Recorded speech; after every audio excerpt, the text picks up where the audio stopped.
Hey everyone, मैं वर्तिका स्वागत करती हूँ अपने चैनल पे।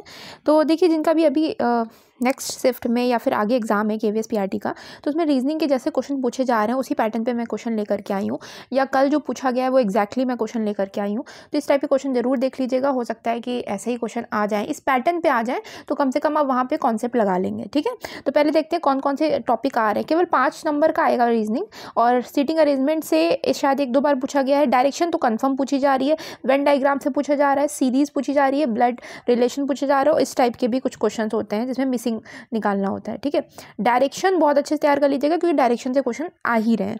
और चलिए स्टार्ट करते हैं फिर। तो पहला क्वेश्चन है हमारा, ये दे रखा है यहाँ पे, मिसिंग है, हमको निकालना है। तो यहाँ पे इसमें जो आपका कॉन्सेप्ट लग रहा है वो लग रहा है 4 + 12 मिलके कितना हो गया 16, और 16 और 18 का अगर हम डिफरेंस करेंगे तो देखिए 2 आ रहा है। ठीक है, इसी तरह यहाँ पे 15, 5, 20 और 20 और 24 का डिफरेंस करेंगे तो यहाँ 4 आ रहा है। इसी तरह यहाँ पे 20, 7, 27 और 27 और 33 का डिफरेंस करेंगे तो 6 आएगा। अब यहाँ पे कह रहा है कि 18 और 6, 18 6 हो गया 24, और 24 और इनका डिफरेंस करेंगे तो आंसर आ जाएगा यहाँ पे 5। ठीक है, एक क्वेश्चन और था, ये शायद 22 को पूछा गया था इस टाइप का एक, कि इसमें क्या करना है, इन दोनों का हम मल्टीप्लाई करेंगे। मतलब इसमें आपका कौन सा कॉन्सेप्ट लगना है, तो ये याद रखिएगा, ये साइड वाले जो होते हैं इन्हीं से कुछ ना कुछ बैठ रहा है। तो अगर आप अपने आप लगाने की कोशिश करिए, अगर नहीं लगता है तो ऐसा वाला कॉन्सेप्ट जरूर लगाने की कोशिश करिएगा।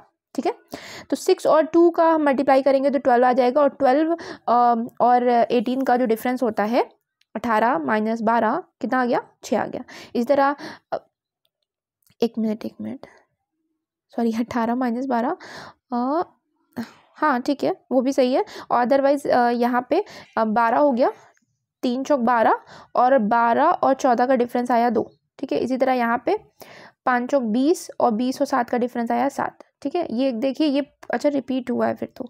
और अब एक इस टाइप का सीरीज़ का क्वेश्चन आता है जिसमें कहा जाता है कि ऐसे सीरीज़ दी जाएगी। अभी मैं करवाऊंगी भी जो प्रीवियस ईयर क्या अभी जो 7, 8, 9 में क्वेश्चन पूछे गए हैं इस टाइप का, तो वो मैं करवा भी देती हूँ, लेकिन मैंने यहाँ से लिख दिया, शायद ये 22 को आया था, एग्जैक्टली यही क्वेश्चन था। तो यहाँ पे एक सीरीज़ दे रखी है कि ऐसे कितनी विषम संख्या है जिनके पहले 3 का मल्टीपल आता है। मतलब ऐसी कितनी विषम संख्या का मतलब ऑड नंबर है जिनके पहले 3 का मल्टीपल आएगा और बाद में 4 का मल्टीपल आएगा। ठीक है, याद रखिएगा, पहले 3 का पहाड़ा कोई होगा और पीछे 4 का पहाड़ा कोई होगा। तो यहाँ पे ऐसे विषम संख्या देखते हैं हम लोग। तो मुझे एक यहाँ पे ये दिखी, ठीक है, और एक आपको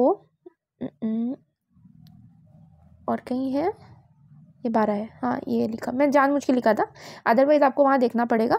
तो यहाँ देखिए, ये बीच में 5 एक इवन नंबर है, और इवन नंबर से पहले आपका क्या आ रहा है, 3 का मल्टीपल आ रहा है ना, और पीछे 4 का मल्टीपल आ रहा है। इसी तरह 7 एक इवन नंबर है, इससे पहले 3 का मल्टीपल 3 भी तो हुआ ना, और 12 4 का मल्टीपल आ रहा है। तो इस तरीके से आपके कितने जोड़े ऐसे बन रहे हैं, तो 2 बन रहे हैं। तो वहाँ ऑप्शन में 2, 3, 4, 5 रहता है, तो आपका जितना भी सेट बनेगा उस सेट को निकाल के बता देना है। डायरेक्शन का कुछ कॉन्सेप्ट देख लीजिए क्योंकि यहाँ बहुत गलतियाँ हो जाती हैं। डायरेक्शन में आपका क्या होता है कि टोटल कौन सी किधर डायरेक्शन है, तो नॉर्थ इधर है, साउथ इधर है, ईस्ट वेस्ट, ये नॉर्थ ईस्ट हो गया, ये नॉर्थ वेस्ट हो गया।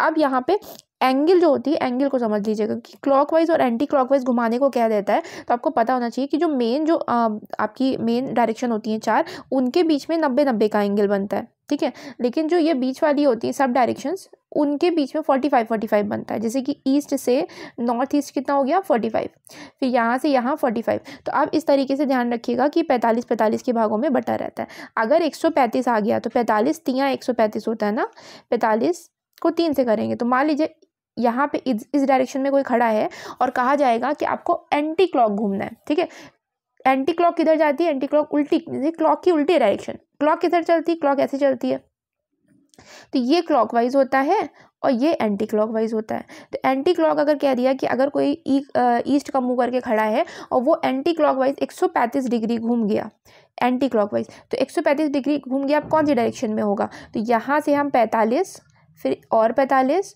और फिर एक और 45, तीनों मिलके 135 हो गए। तो कौन सी डायरेक्शन पहुंचा, नॉर्थ वेस्ट डायरेक्शन पहुंचा। ठीक है, अब सेम चीज़ आप कमेंट करके बताइएगा, अगर कोई व्यक्ति नॉर्थ में है और उसको 135 घूमना है क्लॉकवाइज, तो वो कितना जाएगा। ठीक है, और एक कॉन्सेप्ट यहाँ गलती बहुत होती है कि इसमें पूछा जाता है कि जिसके रिस्पेक्ट में पूछा जाए। फॉर एग्जांपल अगर कोई व्यक्ति ऐसे खड़ा हुआ है, मान लीजिए यहाँ पे मैं हूँ और यहाँ पे मेरी फ्रेंड है, ठीक है, और मुझे ये पूछा जाता है कि वर्तिका की रिस्पेक्ट में जो फ्रेंड है उसका डायरेक्शन बताइए। तो वर्तिका की रिस्पेक्ट में इसका मतलब वर्तिका को कहीं भी जाने नहीं देना है, एक जगह रोक देना है, और उसकी फ्रेंड का डायरेक्शन यानी कि उसकी तरफ एरो कर देना है। तो ये डायरेक्शन आपकी कौन सी हुई? साउथ ईस्ट हुई, इसीलिए साउथ ईस्ट हो जाएगा। इस टाइप पे क्वेश्चन मैं अभी करवाती हूँ जैसे पूछे गए हैं। पहले मैंने सोचा कि कॉन्सेप्ट क्लियर कर दूँ, इसीलिए मैं थोड़ा सा ओवरव्यू दे रही थी। अब देखिए डायरेक्शन से क्वेश्चन है कि एक व्यक्ति है जो उत्तर की ओर मुंह करके खड़ा है, तो उत्तर की ओर मतलब नॉर्थ की तरफ ऐसे खड़ा हुआ है। अब वो घड़ी की विपरीत दिशा यानी कि एंटी क्लॉकवाइज 90 डिग्री घूम जाता है। तो यहाँ से एंटी क्लॉक जाएंगे तो एंटी क्लॉक का मतलब इधर होता है ना, तो 90 डिग्री इधर घूम जाते हैं हम लोग, ठीक है। तो इधर घूम गए तो अभी कहाँ पहुँच गए? वेस्ट डायरेक्शन में पहुँच गए। फिर वो घड़ी की दिशा मतलब क्लॉकवाइज 45 डिग्री घूम जाता है। तो क्लॉकवाइज का मतलब इधर घूमेगा, लेकिन 45 क्या हो जाएगा? 90 का जस्ट आधा हो जाएगा, तो ये यहाँ पहुँच जाएगा, इतना घूम गया। ये कौन सी दिशा में है? तो ये कौन सी दिशा होगी? ये नॉर्थ थी, ये वेस्ट थी, तो ये नॉर्थ वेस्ट हो गई, ठीक है। और ये सीटिंग अरेंजमेंट का एक क्वेश्चन है जिसमें कहा जा रहा है कि 6 लड़कियां हैं जो एक गोलाकार केंद्र में बैठी हुई हैं। खुशी रानी और रोजी के बीच में है और शीला रेखा और रीता के बीच में है, ठीक है। तो खुशी को पहले बैठा लेते हैं।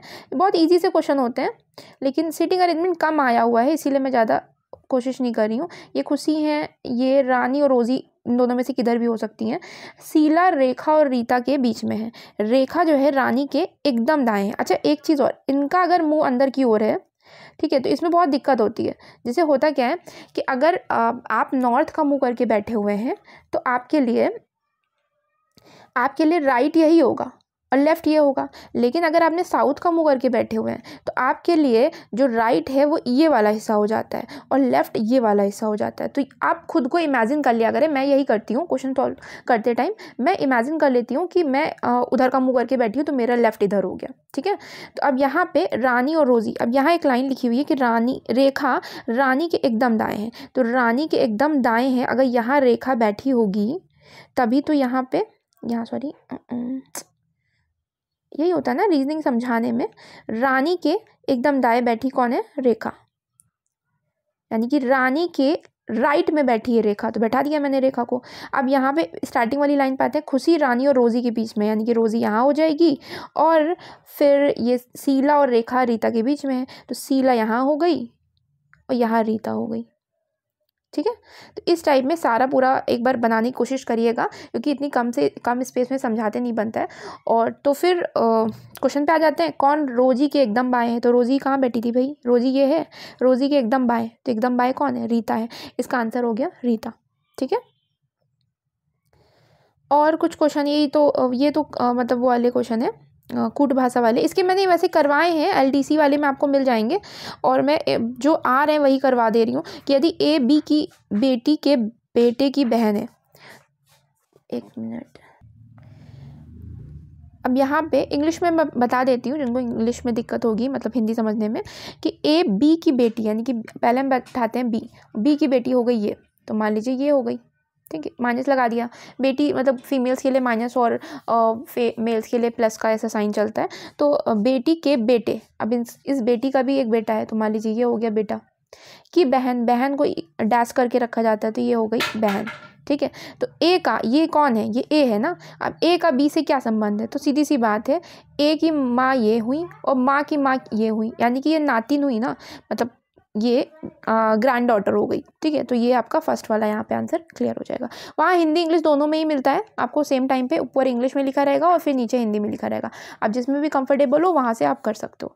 और ये आपका सीरीज़ वाला क्वेश्चन है, तो यहाँ पे दिख रहा है C है, E है, G है। C का हो गया 3, E का हो गया 5, G का हो गया 7 एंड देन I का 9, तो ये 2 का गैप बढ़ रहा है, और 9 2 11 का हो जाएगा K। ये वाला आंसर हो गया आपका। अब देखिए इसी टाइप का, उस सीरीज़ वाले टाइप का एक क्वेश्चन और है, यहाँ दे रखा है how many such symbols are there, कितने सिंबल हैं यहाँ पे, विच आर इमीडिएटली प्रीसीडेड का मतलब पहले वॉवेल है, यानी कि बीच में सिंबल है, उसके पहले वॉवेल आएगा और बाद में कॉन्सोनेंट आएगा। तो ऐसे कितने सिंबल आपको यहाँ दिख रहे हैं? तो पहले हम सिंबल पे आ जाते हैं। एक तो ये दिखा कि वो एस्ट्रिक है, उसके आगे ई वॉवेल हो गया और पीछे कॉन्सोनेंट हो गया, यहाँ पे नहीं है। फिर सिंबल पे आ जाते हैं, यहाँ पे भी है क्योंकि यू वॉवेल हो गया और क्यू कॉन्सोनेंट हो गया। फिर हैज़ वाला भी नहीं होगा और यहाँ पे भी नहीं होगा। तो आपके टोटल आंसर कितने हो गए? 2 हो गए। तो 2 आपके ऐसे सिंबल हैं जिनके आगे वॉवेल आता है और पीछे कॉन्सोनेंट आता है। ठीक है, ये क्वेश्चन दे रखा था कि ऐसे दे रखा है इसमें चारों में कौन सा एक मीनिंगफुल बनेगा। तो मीनिंगफुल के लिए क्या करेंगे, बारी बारी से सब में बैठा के देख लेंगे। एक बार आपका कोई मतलब सिर्फ आई थिंक 4 लर्निंग इसका आंसर होना था, लर्निंग। तो एल का है 4, फिर ई का है 6, तो 4 6 वाला आपका सेकेंड वाला आंसर हो गया। ठीक है, तो आप बैठा के देख सकते हैं यहाँ पे बारी बारी से सबको, और ये आपका एक मीनिंगफुल वर्ड मिल जाएगा यहाँ से।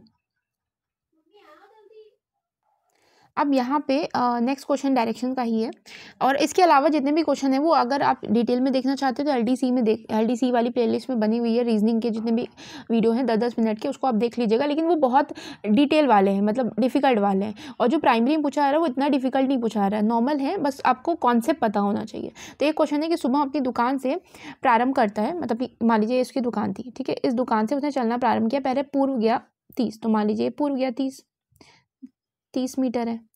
ठीक, अब यहाँ से फिर वो बाएं जाता है। तो अब खुद को इमेजिन कर लीजिए, इधर जिसका मुंह है उसका बायां ऊपर होगा ना, तो उसका बायां कितना जाता है? 10, तो ये गया 10, तो ये 10 हो गया। फिर इधर मुंह हो गया, फिर वो अपने दाएं जाता है 20, तो अपने दाएं ले जाते हैं उसको 20 में। फिर ये अपने बाएं जाते हैं, अब इधर मुंह था, फिर इसका बायां ऊपर चला जाएगा, कितना हो जाएगा? 30 हो गया।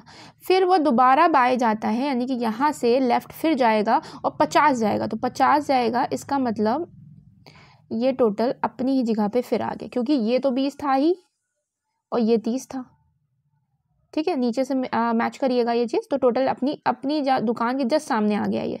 तो यहाँ पे पूछा जा रहा है कि उसका घर, ये अपने उसका घर है, उसकी दुकान से किस दिशा में है? तो ये किस दिशा में है? उसकी दुकान से किस दिशा में है ये? तो ये नॉर्थ की दिशा में है। और मिनिमम दूरी कितनी है? तो अगर हम दूरी यहाँ नापें तो ये 10 था और ये 30 था, तो टोटल मिलकर कितना हो गया? 40 हो गया।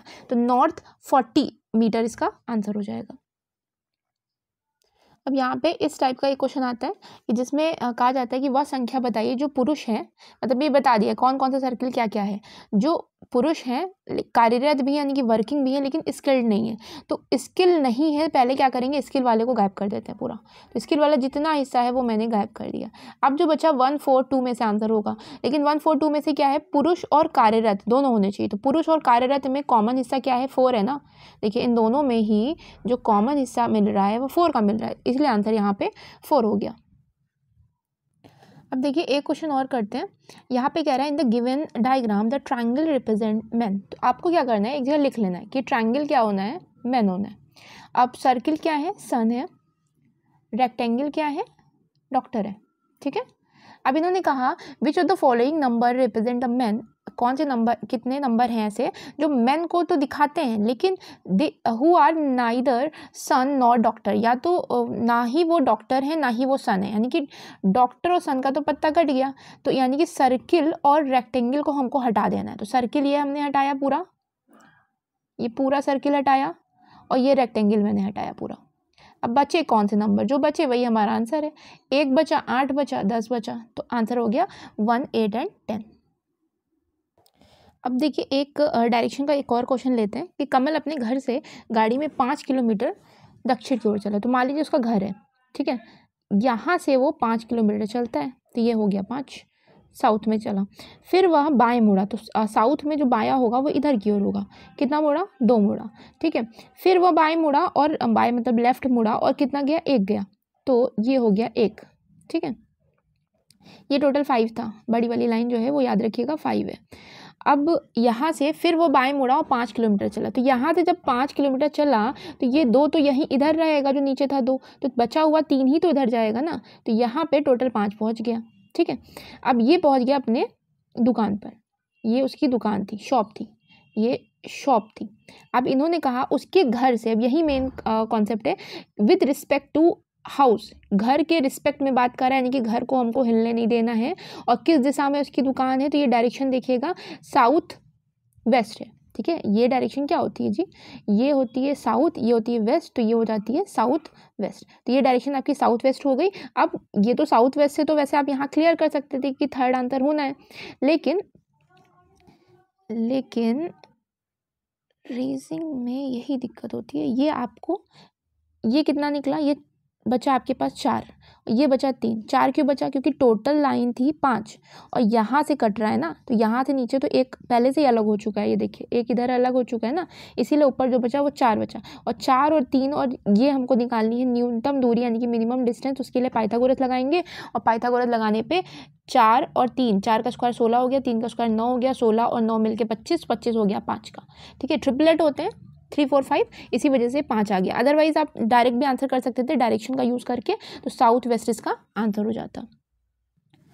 अब एक क्यूब वाला ले लेते हैं। ये आया नहीं हुआ है, लेकिन यहाँ पे मैं आपको कॉन्सेप्ट क्लियर करा देती हूँ। देखिए यहाँ पे जो कॉमन नंबर है उनको देखा करें, 4। 4 से आप एंटी क्लॉक या क्लॉक जैसे भी जाना चाहते हैं वैसे जाते हैं हम लोग। तो अगर मान लीजिए मैं यहाँ क्लॉक जाती हूँ, तो क्लॉक जाने पर 3 का अपोजिट क्या आ गया? 2 आ गया। ठीक है, फिर इसी तरह 3 के आगे हम बढ़ेंगे तो 5 है ना, और इसके आगे बढ़ेंगे तो 1 है, यानी कि 5 का अपोजिट क्या हो गया? 1 हो गया। तो बचा क्या? 4 का अपोजिट 6 ही तो होगा ना।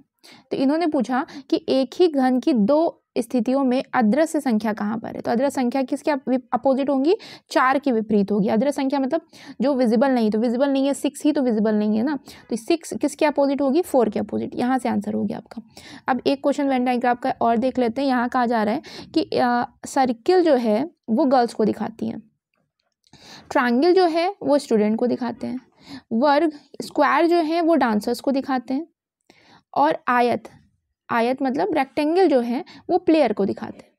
अब हमको यहाँ पे बताना है कि ऐसे कितने विद्यार्थी हैं, यानी कि ट्रायंगल तो लेना ही लेना है आपको, ऐसे कितने स्टूडेंट हैं जो लड़कियां नहीं, यानी कि हमको क्या करना है? सर्किल को हटा देना है, सर्किल को एकदम ख़त्म कर देना है, क्योंकि लड़कियां नहीं होनी चाहिए, लेकिन डांसर और प्लेयर होने चाहिए, यानी कि स्क्वायर और रेक्टेंगल होने चाहिए। तो इन तीनों आपको शेप्स को लेना है, ट्रायंगल, स्क्वायर और रेक्टेंगल। तो ट्रायंगल, स्क्वायर और रेक्टेंगल को हम लोग ले लेते हैं। तो ये आपका देखिए, पहले हम लोग सर्किल को हटा देते हैं, सर्किल पूरा ख़त्म। अब इस ट्रायंगल में ई और एफ ही तो ऐसी चीज़ है जो तीनों का हिस्सा है, तो इसीलिए आंसर हो जाएगा ई और एफ। ठीक है, देखिए रेक्टेंगल का भी हिस्सा है और यहाँ पे स्क्वायर का भी हिस्सा है और ये आपका ट्रायंगल का भी हिस्सा है। ठीक है, अब यहाँ पे मैं इतने ही क्वेश्चन क्लियर करवाती हूँ, क्योंकि बहुत ज़्यादा आ नहीं रहा है, मतलब बहुत जैसे वाइस प्रिंसिपल है, प्रिंसिपल में बहुत डिटेल में पूछे गए हैं थोड़े से डिफिकल्ट लेवल के, तो वो आ नहीं रहे हैं। आप इतने कर लेंगे तो आपके 5 नंबर में से मैक्सिमम तो हो ही जाएंगे। तो ठीक है, आप तैयारी करते रहिए और अच्छे से पेपर दीजिए।